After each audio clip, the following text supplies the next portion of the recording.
नमस्कार साथियों, स्वागत है आप सभी का आविष्कार आईएएस अकेडमी पर। मैं इंजीनियर लोकेन चौधरी आप सभी का हार्दिक अभिनंदन, हार्दिक स्वागत करता हूं। दोस्तों, आज हम बात करने जा रहे हैं इंफॉर्मेशन एंड कम्युनिकेशन टेक्नोलॉजी यानी आईसीटी के बारे में। भारत की ट्राई यानी telecom regulatory authority of India के द्वारा एक विचार किया जा रहा है कि भारत में जो मोबाइल टेक्नोलॉजी है उसमें कुछ और सुधार किए जाएं। यानी मोबाइल टेक्नोलॉजी पहले से जो हमारे यहाँ पर चल रही है 3G 4G 5G, और हम 5G का अभी लाभ ले रहे हैं।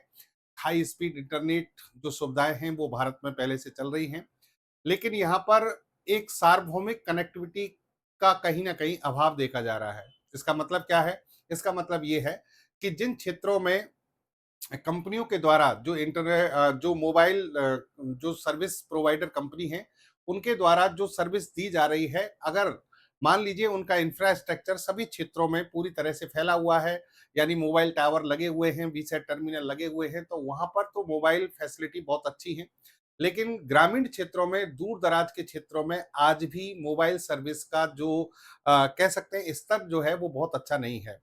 तो इसी को लेकर भारत सरकार की रेगुलेटरी जो अथॉरिटी है ट्राई, उसके द्वारा एक विचार यहाँ पर किया जा रहा है, और जो इससे रिलेटेड जो कंपनी है उनसे निविदा मांगी गई है, उनसे विचार किया गया है, मंथन किया गया है कि भारत में ये जो टेक्नोलॉजी है जिसको हम कह रहे हैं D2D technology, direct to device technology, इसको क्यों ना लागू किया जाए। अब D2D टेक्नोलॉजी होती क्या है ये हमें समझना है। दूसरा, यहाँ पर ट्राई के द्वारा कहा गया है कि अगर हम डायरेक्ट टू डिवाइस टेक्नोलॉजी या डायरेक्ट टू मोबाइल टेक्नोलॉजी भी कहते हैं इसको, इसे लागू करते हैं तो इसका जो उपयोग है वो एमएसएस यानी मोबाइल जो सैटेलाइट सर्विस है, या फिर आईएमटी इंटरनेशनल मोबाइल टेलीकम्युनिकेशन, कौन से नियमों के तहत किया जाना चाहिए। यानी भारत में सर्विस को इनमें से कौन से स्पेक्ट्रम को लागू करके किया जाना चाहिए। हो सकता है सारी तकनीकी चीजें आपको अभी तक समझ में नहीं आई होंगी, लेकिन अब हम इसे डिटेल में आपको समझाने का प्रयास करेंगे कि वास्तव में भारत सरकार और हमारा जो दूरसंचार जो विभाग है वो क्या करना चाह रहा है। लेकिन ये कंफर्म है कि जनता के हित में एक सार्वभौमिक कनेक्टिविटी यानी भारत के दूर दराज ग्रामीण के क्षेत्रों में हर जगह पर जो मोबाइल सर्विस है, इंटरनेट की जो सेवाएं हैं, उनको लागू करने का सोचा जा रहा है। ये कैसे संभव होगा, पूरी खबर को आप डिटेल में समझिए, और चैनल पर नए हैं तो चैनल को सब्सक्राइब कर लें, वीडियो को लाइक और शेयर करना ना भूलें। लास्ट तक वीडियो में बने रहिएगा, एक एक चीज को यहाँ पर हम समझेंगे, सारी तकनीकी चीजों का तकनीकी विश्लेषण करेंगे। देखिए यहाँ पर खबर क्या है, TRAI weighs direct satellite to mobile communication services, यानी ट्राई जो है भारत की telecom regulatory authority of India जो है, उसके द्वारा भारत में direct satellite to mobile communication service जो है उनको लागू करने के बारे में विचार किया जा रहा है।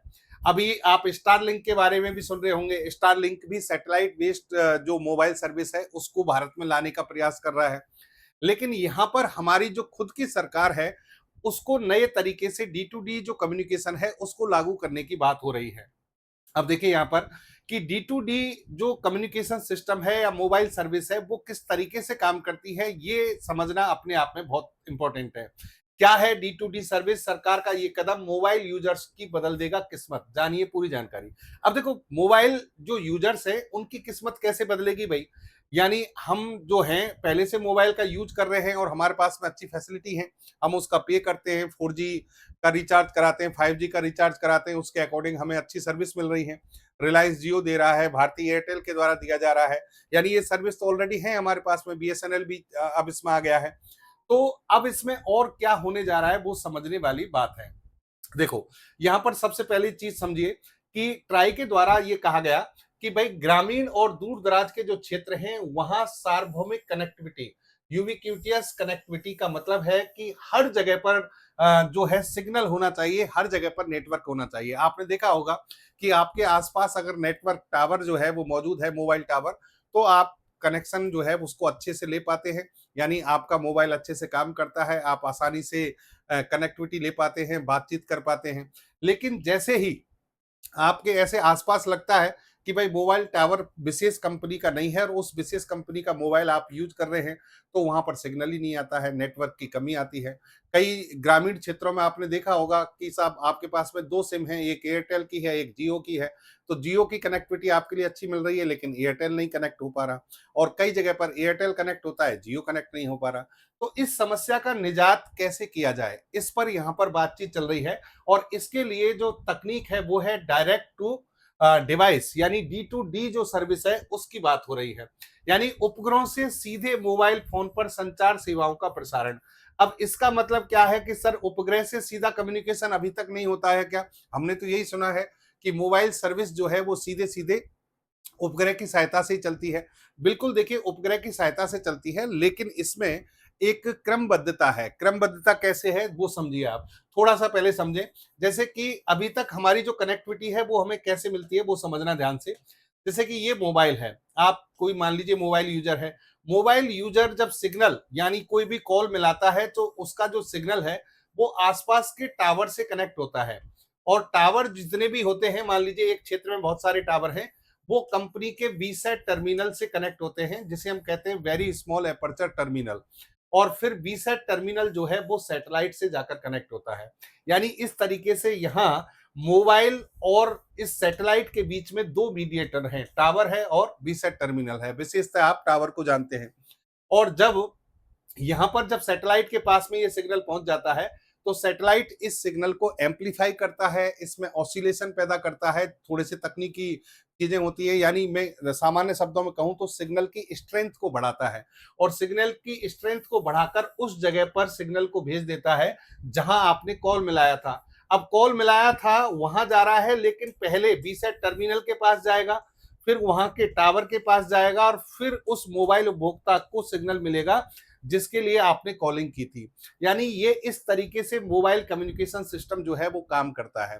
अब जो हम बात कर रहे हैं उसमें कुछ ऐसा है कि साहब ये जो मीडिएटर है ना, इनको क्या हम हटा सकते हैं? क्योंकि इसके लिए कंपनी को क्या करने पड़ते हैं, बहुत सारे टावर लगाने पड़ते हैं, वीसैट टर्मिनल लगाने पड़ते हैं, पूरा इंफ्रास्ट्रक्चर बनाना पड़ता है। और उससे क्या होता है, एक तो कंपनी की लागत लगती है। कंपनी की जब लागत लगती है तो उस कंपनी उसको कहां से वसूलती है? उपभोक्ताओं से वसूलती है। दूसरी बात, टावर हर जगह पर कंपनी लगा भी नहीं पाती है। जैसे अभी पूरे भारत की हम बात करें तो पूरे भारत में इंफ्रास्ट्रक्चर समान रूप से विकसित नहीं हो पाया है। हर जगह पर टावर जो है उनकी डेंसिटी नहीं है, डेंसिटी नहीं है तो नेटवर्क नहीं मिलता है। तो ये कहते हैं कि भाई क्या हम इन सबको हटा सकते हैं, इसमें से मीडिएटर को हटा दें और सीधा कनेक्शन आपका सैटेलाइट और सैटेलाइट से सीधा किसके पास, मोबाइल उपभोक्ता के पास में हो। तो इस तकनीक को कहा जाता है D2D, यानी डायरेक्ट टू डिवाइस या डायरेक्ट टू मोबाइल टेक्नोलॉजी, जिसमें कंपनी जो आपकी मोबाइल सर्विस प्रोवाइडर जो कंपनी है उनके द्वारा टावर लगाने की आवश्यकता नहीं है, वीसैट टर्मिनल की आवश्यकता नहीं है। केवल जो सैटेलाइट्स हैं उन सैटेलाइट्स के माध्यम से ही मोबाइल उपभोक्ता को सिग्नल मिलेगा। अब सैटेलाइट लॉन्च करने का अधिकार तो सरकार के पास है। भारत में जैसे इसरो के द्वारा लॉन्च किए जाते हैं, तो इसरो जो है सरकारी कंपनी है, सरकारी एजेंसी है, तो इसका मतलब इस पर पूरा अधिकार जो है वो सरकार का होगा। और सरकार का जब इस पर अधिकार है तो सरकार जो यहाँ पर इस उपग्रह के अंदर जो है एक डिवाइस लगे रहते हैं जो कि ट्रांसपोंडर कहते हैं उनको। ये ट्रांसपोंडर जो है टू वे कम्युनिकेशन करते हैं, यानी यहाँ से सिग्नल को लेते हैं और वापस सिग्नल को भेजते हैं। तो ट्रांसपोंडर, जिसमें कि ट्रांसमीटर और रिसीवर होता है एक तरीके का, वो एक विशेष फ्रिक्वेंसी बैंड में काम करते हैं और उस विशेष फ्रिक्वेंसी बैंड को स्पेक्ट्रम कहते हैं। तो कंपनी, जितनी भी कंपनी है वो सभी अगर सैटेलाइट के माध्यम से संचार कम्युनिकेशन की सुविधा जो है आपको दे रही हैं, संचार सुविधाएं दे रही हैं, तो वो सरकार से पहले स्पेक्ट्रम खरीदती हैं। तो अब यहाँ पर जो ट्राई इस तकनीक को लागू करना चाह रही है D2D को, उसमें यही विचार किया जा रहा है कि वो जो स्पेक्ट्रम है वो स्पेक्ट्रम का आवंटन किस तरीके से किया जाए, यानी उसके लिए कौन सी तकनीक लागू की जाए। अब उसमें 2 चीजें काम में आती हैं, ध्यान से सुनना। 2 चीजें काम में आती हैं, यानी ट्राई जो है विचार कर रही है, उनमें से कौन सी 2 चीजें हैं। एक तो ये है कि D2D तकनीक को लागू किया जाए वो mobile satellite service MSS spectrum के माध्यम से किया जाए, या फिर एक दूसरी तकनीक है वो है IMT। अब ये IMT क्या है और MSS क्या है, इसके बारे में आपको यहाँ पर डिटेल में समझना चाहिए, जिस पर ट्राई जो है बात करना चाह रहा है। अब दूसरी एक और चीज यहां पर समझे कि अभी अंतरराष्ट्रीय स्तर पर बहुत सारे देशों ने ये तकनीक लागू कर दी है, लेकिन बहुत सारे देश जो है अभी पर इस पर विचार कर रहे हैं। एक्चुअल में एक सम्मेलन होने वाला है 2027 में, जिसका नाम है डब्ल्यूआरसी यानी विश्व रेडियो संचार सम्मेलन, और ये चाइना में होगा 2027 में, अक्टूबर नवंबर में चाइना में इसे आयोजित किया जाना है। और यहाँ पर जो संस्थाएं हैं, अंतरराष्ट्रीय दूरसंचार संघ और संयुक्त राष्ट्र संघ के अधीन ये संस्था काम करती है, आईटीयू, इंटरनेशनल टेलीकम्युनिकेशन यूनियन। ये इसकी नियामक निकाय है। नियामक निकाय का मतलब, जैसे कि भारत में संचार के क्षेत्र में जितने भी नियम हैं वो ट्राई के माध्यम से बनाए जाते हैं। हमारे यहाँ पर जो ऑथराइज संस्था है वो है try, telecom regulatory authority of India.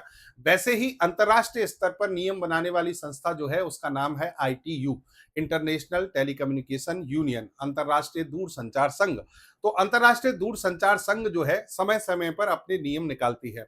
Mobile तकनीक के क्षेत्र में भी इनके द्वारा नियम निकाले गए हैं।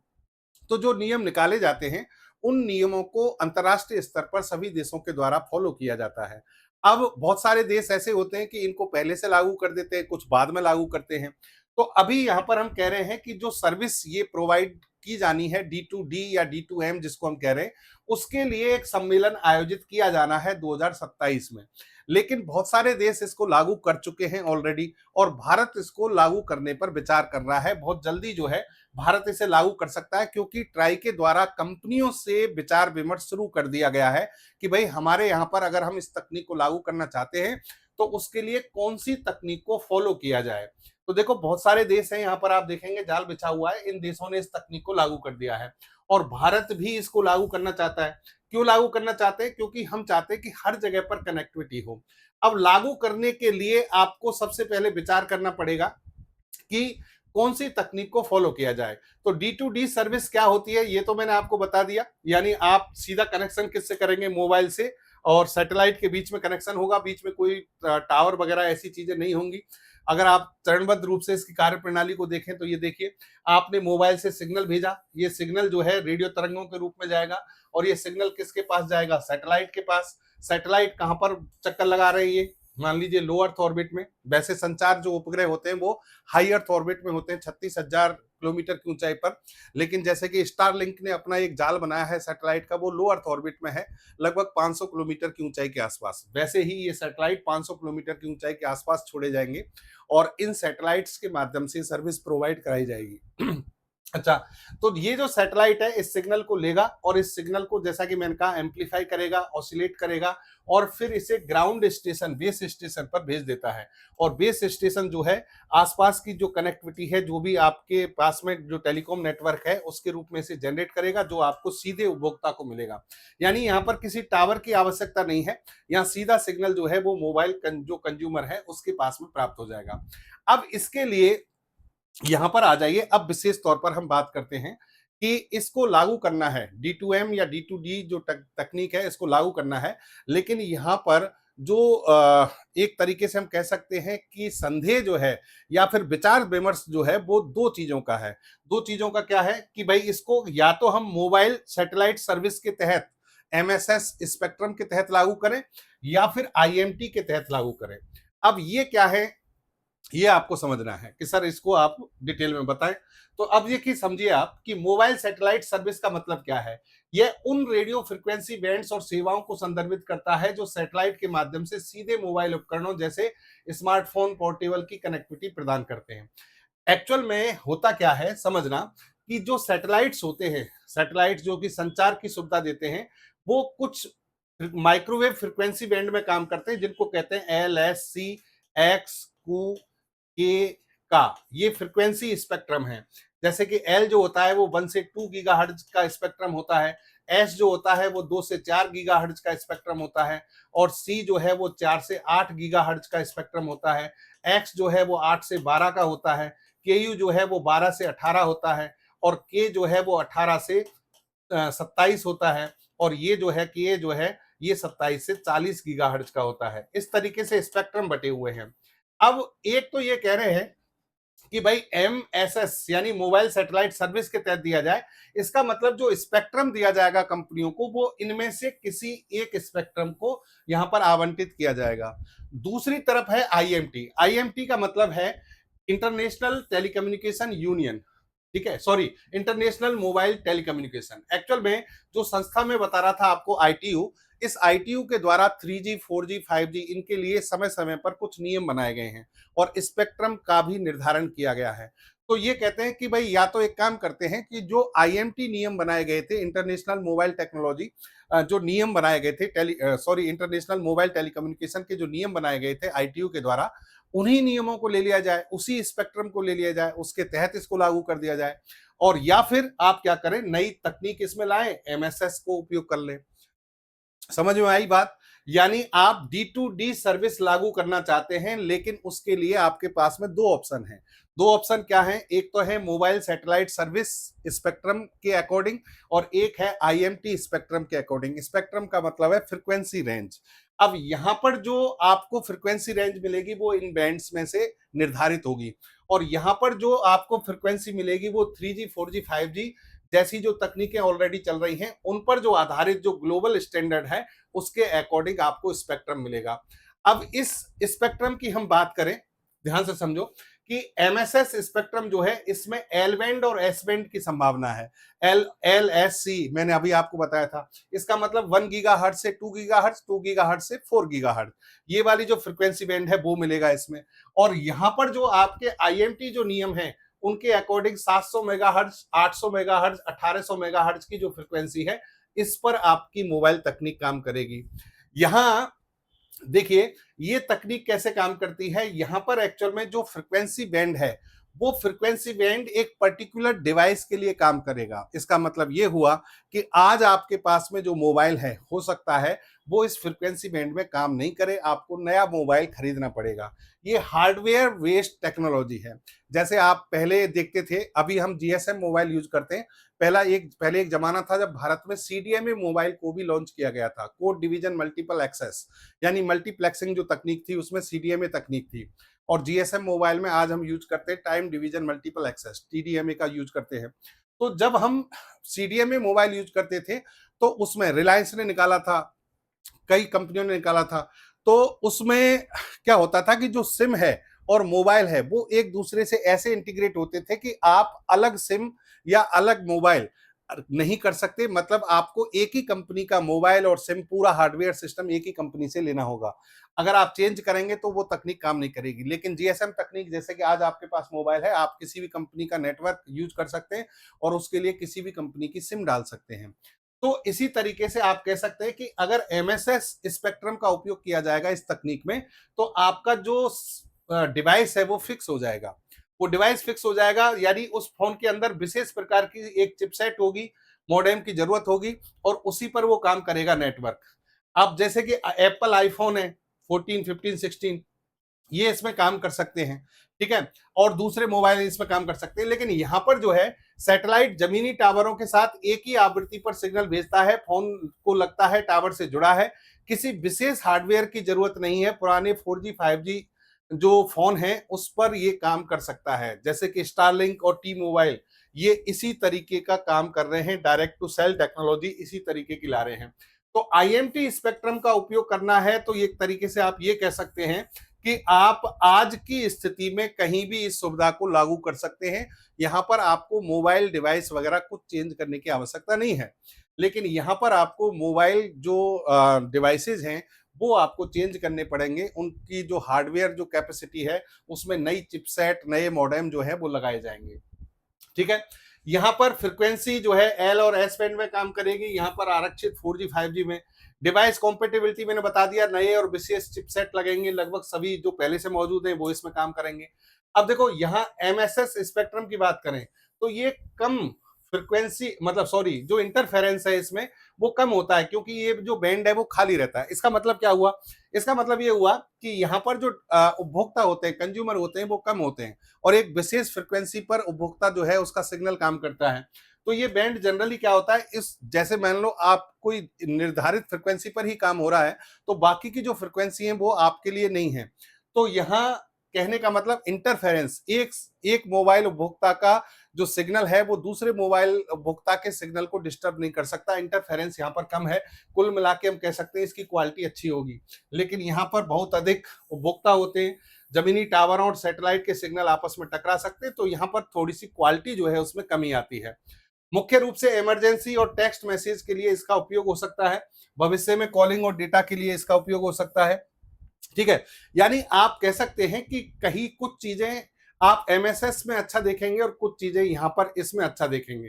तो आप जब इस तकनीक का उपयोग करेंगे एमएसएस, तो यहां पर सबसे बड़ी चुनौती आपको हार्डवेयर की आने वाली है, यानी आपके जो डिवाइसेज हैं वो सभी जो है आपको चेंज करने पड़ेंगे। और दूसरा ये है कि आप जब कॉलिंग कर रहे हैं तो आपका डिवाइस जो है वो सीधा कनेक्ट हो किससे, सैटेलाइट से, तो आपको अपने डिवाइस को सैटेलाइट की ओर डायरेक्शन देनी होगी। इसमें एक छोटा सा एंटीना होता है, वो एंटीना आपको सैटेलाइट की ओर करना पड़ेगा, यानी ऊपर की ओर करना पड़ेगा, तो इसकी कनेक्टिविटी बेहतर आएगी। लेकिन यहां पर ऐसा कुछ भी नहीं है, यहां पर ऐसा कुछ भी नहीं है। यहां जो है आईएमटी जो तकनीक है, इसमें आपका जो डिवाइस है वो आसानी से कनेक्ट हो जाएगा सैटेलाइट से, यानी इसमें कोई डायरेक्शन देने की आवश्यकता नहीं है। विशेष तौर पर मैं इसमें बात करूं तो यहां इंटरफेरेंस कम है, लेकिन हार्डवेयर आपको एक स्पेसिफिक ही मिलेगा, उसी पे काम होगा। लेकिन यहां पर इंटरफेरेंस ज्यादा है और हार्डवेयर कोई सा भी हो, यहां पर काम आसानी से हो जाएगा। तो जो एमएसएस स्पेक्ट्रम है, ये सैटेलाइट फर्स्ट स्पेक्ट्रम है एक तरीके का। अंतरराष्ट्रीय स्तर पर इस तरह डिजाइन किया गया है कि ये बिना किसी बाधा के अंतरिक्ष से जमीन तक लंबी दूरी तय कर सकता है। मतलब लंबी दूरी तक कम्युनिकेशन करना हो तो एमएसएस स्पेक्ट्रम जो है वो आसानी से काम करेगा। लेकिन कम दूरी पर और बहुत ज्यादा डेटा को शेयर करना हो तो उसमें ग्राउंड फर्स्ट स्पेक्ट्रम यानी आईएमटी स्पेक्ट्रम जो है वो काम करता है, जो कि जो मोबाइल टावर है 4G 5G के लिए बनाया गया है। ये कम दूरी में बहुत सारा डेटा ले जाने के लिए बेहतर है। तो दोनों ही तकनीकों के अपने फायदे हैं, अपने नुकसान हैं। और अगर आप स्पीड की बात करें यहाँ पर, तो यहाँ स्पीड कम रहेगी, यहाँ पर स्पीड जो है हाई स्पीड इंटरनेट और वीडियो कॉलिंग मिलेगी। यानी जो आपका आईएमटी स्पेक्ट्रम है वो 4G 5G के तहत आपको स्पीड ज्यादा देगा, वहां पर स्पीड जो है आपको कम मिलेगी। लेकिन यहाँ इंटरफेरेंस कम होता है, यहाँ इंटरफेरेंस ज्यादा होता है। इस तरीके से आप कह सकते हैं कि इस तकनीक के कुछ फायदे हैं, इस तकनीक के कुछ फायदे हैं। और देखिए यहाँ पर अगर आप विश्वसनीयता की बात करें, विश्वसनीयता, तो यहां देखिए कि यह बैंड खाली होता है इसलिए सिग्नल कम रहता है। यानी यहां एक तरीके से आपका सिग्नल डिस्टर्ब नहीं होगा, आपका सिग्नल दूसरी जगह, जैसे कि क्रॉस टॉक हो जाता है, जो आपने मिलाया कहीं सिग्नल दूसरी जगह मिल गया, तो वो समस्या यहां पर कम आती है। लेकिन वो समस्या यहां पर ज्यादा है। ये एक तरीके से लेकिन सर्वव्यापी है, ये लाखों करोड़ों उपभोक्ताओं को सर्विस देने में सक्षम है। लेकिन यहाँ पर उपभोक्ताएं जो है पूरी तरह से हम कह सकते हैं कि सभी के लिए सुविधा नहीं मिल पाएगी। तो दूसरी तरफ यहाँ पर जो स्पीड है वो हाई स्पीड है, यहाँ स्पीड जो है वो कम रहेगी। इसकी पहुंच जो है सीमित है, आपको नया और महंगा फोन खरीदना पड़ सकता है, ड्रॉबैक है इसका। लेकिन इसमें आपके जो डिवाइस है उन्हीं से काम हो जाएगा, क्योंकि ये डॉपलर इफेक्ट को तेज गति के कारण फ्रीक्वेंसी और को चैनल इंटरफेरेंस जमीनी टावर और सैटेलाइट के सिग्नल को मिलने की संभावना बहुत मुश्किल होती है। यहाँ पर कहने का मतलब ये हो गया कि तकनीकी रूप से जो ऑलरेडी पहले आपके मोबाइल में टेक्नोलॉजी चल रही है उसी के अकॉर्डिंग ये काम करता है, तो आपको यहाँ डिवाइस जो है वो अलग से बदलने नहीं पड़ेंगे। तो ये है दोस्तों। दूसरी बात, कई बार ऐसी इमरजेंसी आ जाती है, जैसे कि हम कहें D2D सर्विस के फायदे, और क्या कहें कि जैसे कि टावर वगैरह जो है वो गिर जाते हैं तो आपकी कनेक्टिविटी खत्म हो जाती है। लेकिन आप इस सर्विस के माध्यम से ऐसी कोई समस्या नहीं आएगी, क्योंकि आपका सीधा कनेक्शन सैटेलाइट से होने वाला है। सैटेलाइट से होने वाला है तो आप तकनीकी रूप से, चाहे भले एमएसएस की बात करें चाहे आईएमटी की बात करें, आप कनेक्शन के लिए हमेशा अवेलेबल रहेंगे, आपके लिए कनेक्शन हमेशा बना रहेगा।